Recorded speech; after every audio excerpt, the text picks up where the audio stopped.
One thing that comes out, even as more money is being proposed to go to the counties, that means that we are recognizing devolution. Because if there's any gain that we got from the 2010 constitution, it was devolution. And devolution cannot be left just to hang.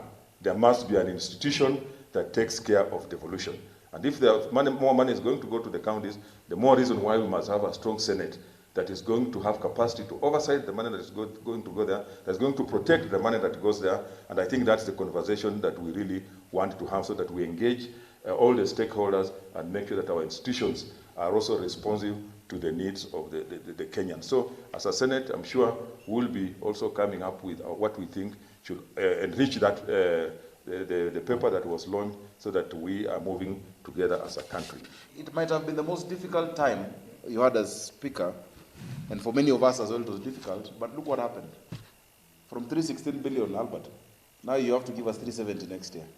It would have taken the Senate 10 years of these increments of 5, 5, 5, 5, 5 to reach 370 billion.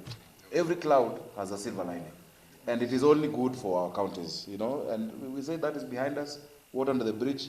Now we're focusing on how we move together as one team, as we strengthen the Senate and strengthen devolution. So thank you so much. To effectively discharge the large, expansive role of Senate, we need to start looking at things with detail. That which requires investigation must be investigated. That which requires interrogation must be interrogated. An issue that requires invitation of the executive must be done, and there is no way 67 people can do it. The role the role of Senate is very clear to all, because the role of the committees is a reflection of the role of Senate.